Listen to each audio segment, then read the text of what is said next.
This episode is sponsored by Fastly, the application security leader and edge cloud platform behind many top digital experiences. Fastly helps organizations deliver and secure online experiences for their end users through a modern, developer-friendly approach to security. With their next-gen WAF, bot management, and DDoS protections, teams have the tools they need to ensure their applications and APIs perform at their best without sacrificing speed or reliability. Discover how Fastly transforms security into an enabler for digital innovation at securityweekly.com/Fastly. Welcome back to Enterprise Security Weekly. Michael Mumcuoglu joins us today to talk about improving detection engineering. Michael is the co-founder and CEO of Cardinal Ops. He also co-founded Light Cyber, which you might remember Palo Alto acquired back in 2017, which means he was around for both the birth of the Cortex XDR product, I think, and the XDR market. Is that correct, Michael? Yeah, that's absolutely correct. Thank you. Yeah, exciting times. It's it was really interesting kind of watching the evolution of detect and respond over the years. So I was an analyst, I think, at 451 Research starting in 2013. So I got to be there right at the beginning of that, and I covered endpoint very closely. So I got to see the entire endpoint market shift from McAfee and Symantec and Trend dominated all those guys, and then the Cylance and the CrowdStrike came in, and we saw EDR come in and SentinelOne and all that. So it was a very exciting time to cover the market, and yeah, now it's a very different space. For sure, yeah, I think we've definitely evolved as an industry from where detection was seen as optional to today. I think all practitioners would agree that it's an integral part of how an organization should think about their defensive posture and how can they prepare to towards the next attack. In a combination of prevention, of course, as something key part, but also of detection working hand in hand. Yeah, and it was I think we started that shift maybe a little late even or just in time, depending on how you look at it, because back in 2013 and 2011, ransomware wasn't a big concern at the time. But if anything, that kind of doubled down on our, this being the correct decision. I feel like to that attacks would eventually get through. And we're going to need that ability to detect them and respond to them in some kind of effective way. And, that's easier said than done, I think. I think there's still some big challenges there. And that's some of what we're going to talk about today. We're going to talk about, where maybe some defenders get distracted, get it wrong, need to focus. But, it sounds like you, doing our prep call earlier today, coined a term that I love, because one of my least favorite sayings is that the attacker only has to be right once and the defender has to be right every time, which if you've worked on the defense side, like, first of all, that's very, demotivating. I feel like it's a very defeatist attitude, right? There's nothing. Yeah, it's almost like an excuse, right? Like it was advanced and sophisticated. There was nothing we could do. We just call in Mandy and apologize a lot. But in fact, the attacker has no idea what they're getting into once they get that initial foothold into the environment. They have to do some noisy things. They have to search around. And there's ways of detecting that. There's certain things they have to do to achieve their goals, right? And so, Michael, you coined the term flipping the odds, I think. Yeah, that's absolutely correct. And I think that saying that you I think truthfully dislike because of maybe how discouraging it, I think applies only to the first step of the initial intrusion, right? And as we've learned and coined over the years, we have that kill chain, as Lockheed Martin coined back I think around 2010, and now later it's manifested in MITRE ATT&CK, where we understand that initial intrusion, initial access is only the first part of the attack. There are many other objectives the attacker would need to achieve during the attack lifecycle. And then kind of what we realize is once they're in, now that they're in our territory now, right? We have the upper hand. We understand our network much better than the attacker. The analogy I like is that they're like a paratrooper landing in enemy territory, right? Now they don't know where they are, what's out there, what mechanisms do we have to protect our enterprise, and we know our enterprise, our network much better than they do. So now they need to achieve many different objectives in our territory, and now we have many different chances of detecting them, and it's enough for us to detect them once effectively, understand that we're under attack, and now we can go ahead and respond, get them out of our network. So now we have, again, now flipping the odd means that we have many different chances of catching them along that attack path. Yeah, and I think one of the other things I like about this is I feel like, we should know at this point, that shoving employees through more phishing training, like if only we could get a little bit better at avoiding, getting people not to click things, that's just not that's not a winning game that we can play. Right. There's always going to be new employees. There's always going to be people who are more susceptible than other people, and they have to click links. So we have to get good. We have to anticipate that some percentage of employees are going to get their credentials compromised. They're going to click links. They're going to install things that they shouldn't, and we've got to be prepared for that. Right. Yeah, for sure. And I think and I think today one of the most common ways in which attackers achieve that first foothold through the human element, which is kind of a weak link in the chain. But still, once they do that, again, they would need to take a series of tactics, techniques, right, and procedures to move laterally, right? Privilege escalation, exfiltration, etc. All those steps in the attack path, and those are kind of go beyond that initial element of phishing that is I think very, very hard to get airtight and fully bulletproof. Yeah. So one thing that go ahead, Jason. I was going to say I really like that because I've also been against that saying of they only have to get it right once, because like you said, as soon as they get into our territory, that just switches completely. And looking at so many attacks where they compromise the system, and even if they know the credentials, so okay, I know what account I'm running as. Where am I on the network? What did I connect to? What's around me? Where's the data? What other privileges do I need to get access to exfiltrate data or to encrypt something? And all of those points are just huge opportunities if we're actively looking to get in front of them before they accomplish their mission. So, I just always get excited when I hear somebody say that, because I'm like, yes.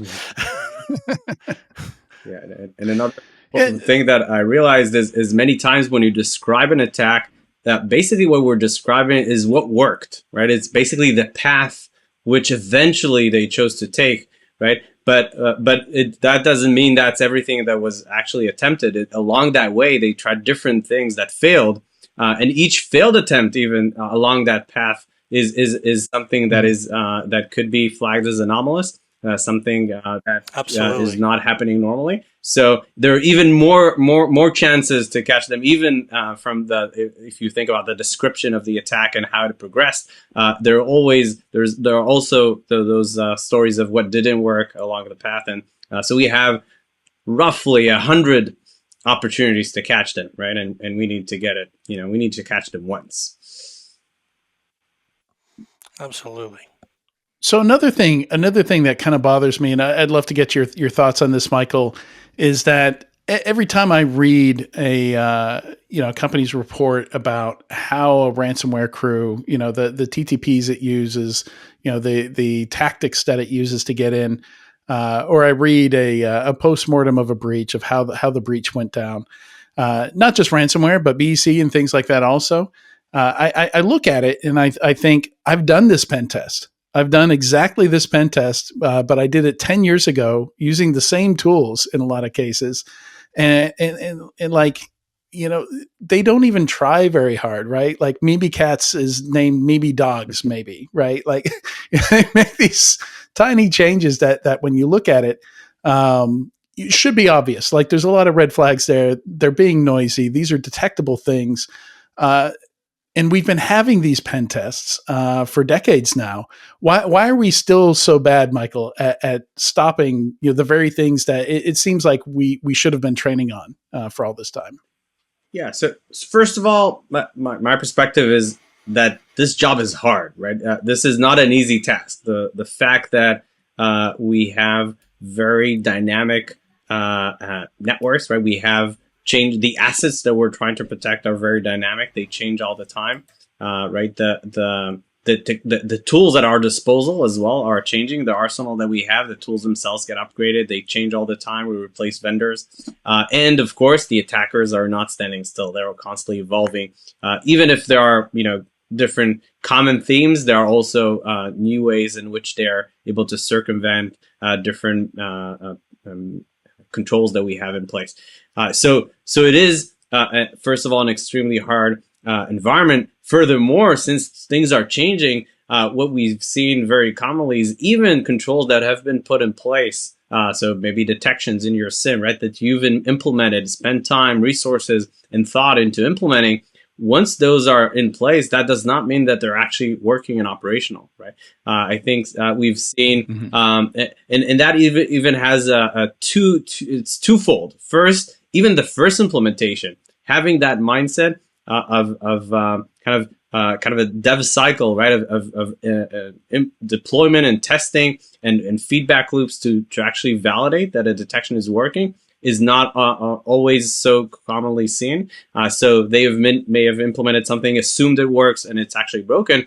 But even in the case that it has worked on day one, because of that dynamic nature of the environment, configuration drift, logs formats change, products come and go. Things are constantly in dynamic. So if something can break over time, and actually what we've seen, and we kind of publish an annual report on what we've seen in production environment, is that roughly 15 to 20% of detections in production are broken and ineffective, right? They are not delivering the intended detection coverage, and we have this kind of false sense of security, hoping that those would fire when the day comes, right? And unfortunately, they don't. I've seen that exact same thing that you just talked about. Basically, that they were expecting that they would get a event ID logged on a domain controller, but the domain controllers were not configured to actually log that category of event because someone never changed over to the more modern method of event logging for those servers, which started in 2008. And so they still had the old method of doing that, so they would never see the event. So it's got to be closing the loop of what is the event ID, or what is the thing we're trying to capture and identify, what is the event ID associated with it.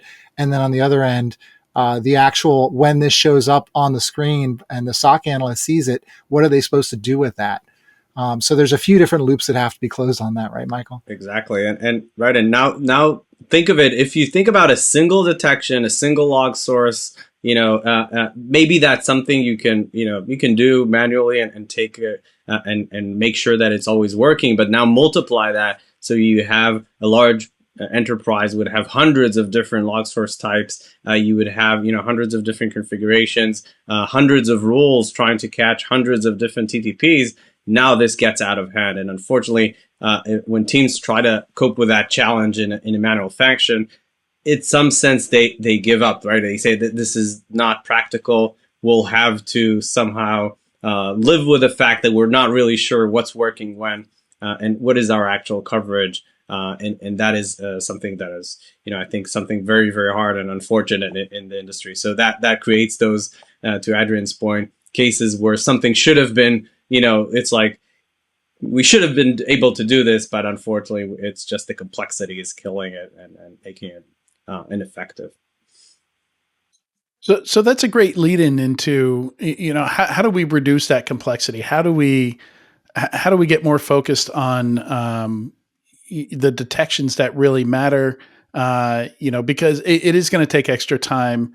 I'm assuming automation can help somewhat here, but building these feedback loops, making sure they work, I perhaps some of the reason that doesn't happen is teams barely have time to get detections built at all. And, once it's in there, they big sigh of relief and they move on to the next thing, right? Like they don't even test them. So how can we, how can you give teams some breathing room, to, focus their time on what matters and make sure that stuff actually works?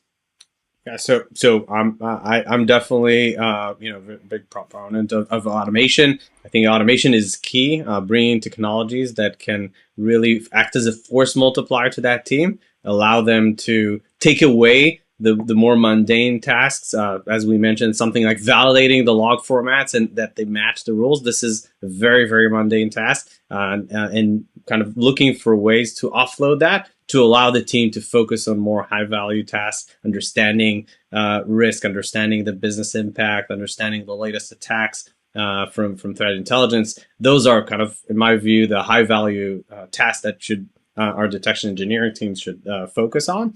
Another aspect is, I think, always security is resource constrained. That's I think an axiom. It will always be that way. So that's where prioritization is key, right? You have to always work in a way where you're properly prioritizing your efforts, understanding where are your weak points, where are you exposed. For example, where do you already have very strong mitigating controls in place that would prevent a certain type of attack. Therefore, that may be an area where you may want to invest less in terms of detection. Where are you completely exposed at high risk and therefore should focus there? Another very critical aspect is, of course, threat intelligence. What is actually happening now to similar companies and similar industries and similar geographies most recently is something much more likely to be the next attack that you will be facing as well. So different these types of aspects, and maybe the third one to mention, which is critical, is the business criticality. Where are my crown jewels? What do I actually care about? What would bring me to be the next headline in the news versus something that is uncomfortable, but nobody really cares, right? So all those different parameters are super critical whenever we make a decision. Just building rules and deploying them can be a very kind of low effectiveness task. Many rules that would never fire or that are not very high fidelity, not a very high quality, etc. So a talk I've been building and working on is what happens when best practices become the worst, right? Like what there should be some kind of a life cycle or an expiration date on any of your controls, even down to individual detections, right? So talking about TTPs changing, what is do you have a general sense for how often we should be going back and checking some of these detections to see if they're still effective? Like maybe they're even working correctly. They're just, over time they're not as useful anymore. Or, I think you still need a human to go back and validate that, almost the same as firewall rule reviews, right? Maybe something was there temporarily because we were using something temporarily and we shut it down and removed it. And that rule doesn't need to be there anymore. Same thing can happen with detections, right? Right. But I found it to be not a super easy thing to do. I think the most common case that I've seen is where you were actually very focused on a specific vulnerability. That vulnerability has been exploited a certain way. And as time goes by, it really becomes much, much less likely that vulnerability still exists in software in your infrastructure. It's still theoretically possible. Maybe someone boots a system back from backup, and that contains a very old version of the software. But as time goes by, let's say a year or 2 years after the vulnerability has been published and you've patched all your systems, it becomes very, very unlikely. In my personal view, and I assume there are others, TTPs, really attack techniques, have proven to be more robust in that sense. They kind of outlive for many years. I think you mentioned those attacks, those ransomware attacks that sound very familiar. You've seen that 2 years ago, and still those techniques are effective many years after. So in my view, the TTPs aspect, the more behavioral attacks, are relatively there to stay, living off the land, using a PowerShell script to achieve different objectives is something that just remains there. It stays. But there are cases, like again the CVEs that may really expire and become redundant. Yeah.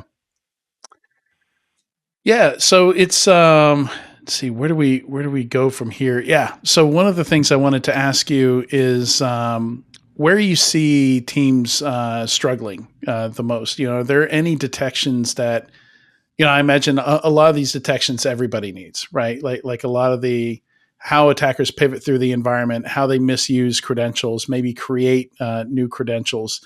A lot of that activity is not easy to build, right? Because credentials can be misused from a lot of different places. Where are some of the places you see teams having the most challenge to build out some of this detection work? Mm-hmm.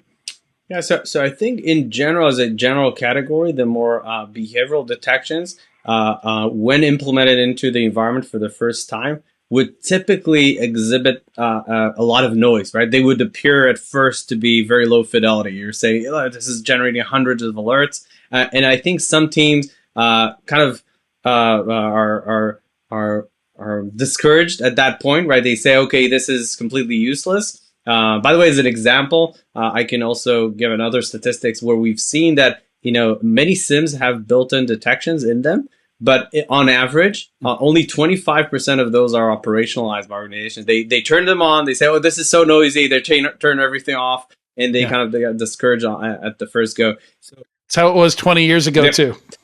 Some things are there, like they just keep on going. So the being able to in order to tune a role, you really need to understand how what are the attackers trying to achieve. Why is the same type of behavior leveraged for legitimate actions in my infrastructure, right? And what is the right way to tune that role, exclude the relevant patterns, right? Even an exclusion, the decision by itself is not an easy one. If you're adding a too wide of an exclusion, right, you would have a very high fidelity rule, but it would never fire, right? You've kind of tuned it to death. Mm-hmm. You've excluded everything that both legitimate and illegitimate with that exclusion. So you have to make pretty complicated decisions. What is the right combination of parameters that would reduce the largest amount of noise without impacting the effectiveness of that rule? And I think I've seen teams struggle with that and then make very, very rough decisions like turn everything off, which is now you've exposed yourself. And that's really tough, right? Because I imagine you have some detections where you've got a certain baseline of noise where it happens, but it's allowed, right? And then you have like the I'm trying to think of a good example, like the Mimikatz rule, like you should never see it, right? So that could be a detection that's silent for years, right? And like you're tempted to turn it off because it hasn't done anything, right? But it would be like removing your smoke detectors because you haven't had a fire, right? It doesn't make any sense, but intuitively, humans aren't very good at that, and we think, oh, well, it's not doing anything; it has no value, right? Yeah, it's Yeah, the way I test my smoke detectors is I put pizza in the oven, and then it ends up going off because of the smoke. That'll do it. You can also sear a roast or something like that. That's yeah, pretty good. Yeah. Testing it out. You're just not cooking at home enough if they're not going off. So, Michael, I mean, one of the thoughts I had, and I know this is in the show notes, but it was a comment in there about MITRE ATT&CK. How has that influenced things around detections being built and people's attitudes about their detections and what they need to do? Yeah. What are your thoughts there? For sure. So I think MITRE ATT&CK has been immensely valuable to the industry. It's been a big leap forward.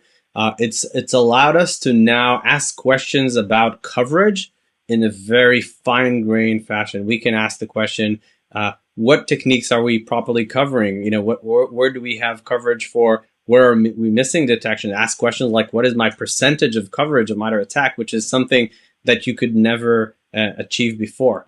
But some people get a bit discouraged or maybe cynical about MITRE ATT&CK because it's so big, right? It's kind of I think the Bible or the dictionary. It has everything in it, and it's a very big endeavor to have 100% coverage. Almost impossible to have 100% coverage because it would require such a level of effort that it is sometimes out of reach. So what I encourage people when looking at MITRE ATT&CK is to first of all narrow the scope to what is really important to me. First of all, am I again trying to protect a certain type of assets, right? So not everything on every type of asset on every time.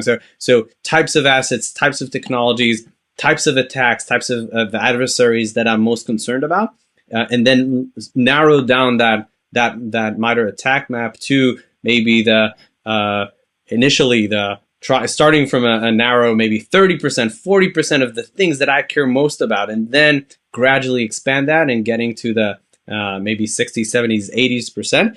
And another very important point I want to make is that it also matters how you get there. It's not like you're going to randomly select a technique and then go after it. You want to ask yourself the question, what is the most impactful gap in my detection coverage that I should handle next? And that could be a combination of, as I mentioned before, threat intelligence, but also things like what's low-hanging fruit? What can I do easily gain that coverage based on my existing logs without being dependent on maybe another team in my organization to produce logs that I have no visibility for. So kind of also combination of what's critical and what can be achieved very quickly to increase that coverage. And that will allow me to take that route and have that improvement and increase in coverage.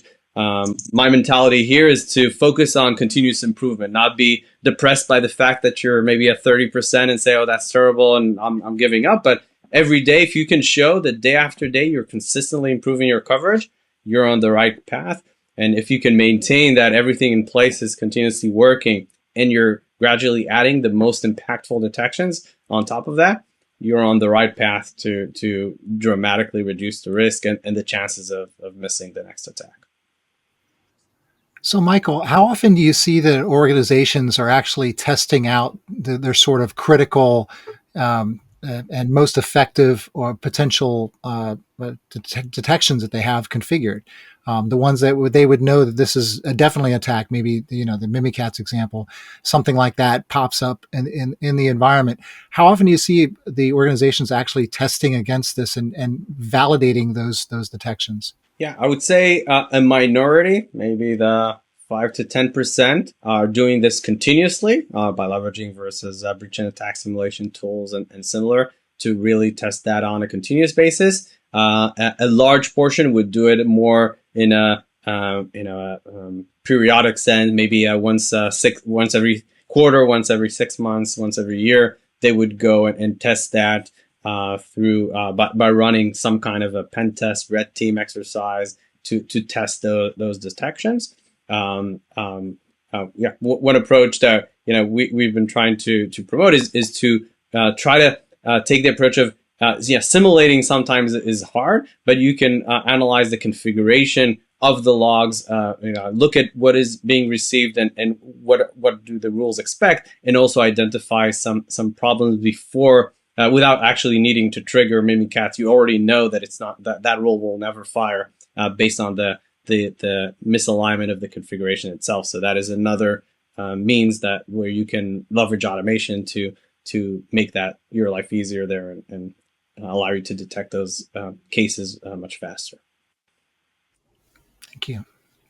And before we wrap up here, I want to kind of ask the flip side of the question that I asked earlier, Michael, and ask, what are teams, the teams that sleep really, really well at night, right? The ones that are, really kind of maturing, more advanced, getting to focus on, I guess, more. Well, I'm leading the question a little bit. Like, what are they doing? What does that look like when teams get more mature through detection engineering? What kind of stuff do they go and tackle? Yeah. So first element that I mentioned before is that continuous improvement and working in a very prioritized and very intentional way to increase that coverage while always tackling the next most critical exposure. The next aspect, and that we're seeing the more advanced teams do, is really look at detection as part of a whole of how detection and prevention work together, right? Where is it most effective and most cost effective, highest ROI to implement a mitigating preventative control, and where maybe that's not practical, it would disrupt the business or create too much noise, too much effort, where then detection becomes the most cost effective way to do that. And maybe finally, the third thing we've seen with advanced teams is to really look at threat intelligence reports that provide a very detailed description of the investigation of that attack, the actual TTPs, atomic TTPs performed by those attackers, and then mapping those to their current controls. How well are they ready? And wherever they identify a gap, to take a proactive action to remediate those gaps and be prepared for that attack. Right. Yeah, it makes sense. So very tight processes, in other words. Yeah, very, very organized. Yes, yeah. and very threat informed, I would say, is the way Mm-hmm. to really achieve that effectiveness in a cost effective and a kind of efficient manner. Awesome. Well, Michael, thank you so much for joining us today. This was an excellent conversation. We've had a lot of learned a lot about SecOps today in both our interviews. So thank you for spending time with us today. Thank you very much for inviting me. It was a pleasure. All right, stick around. We'll be right back in a few moments with the weekly enterprise news.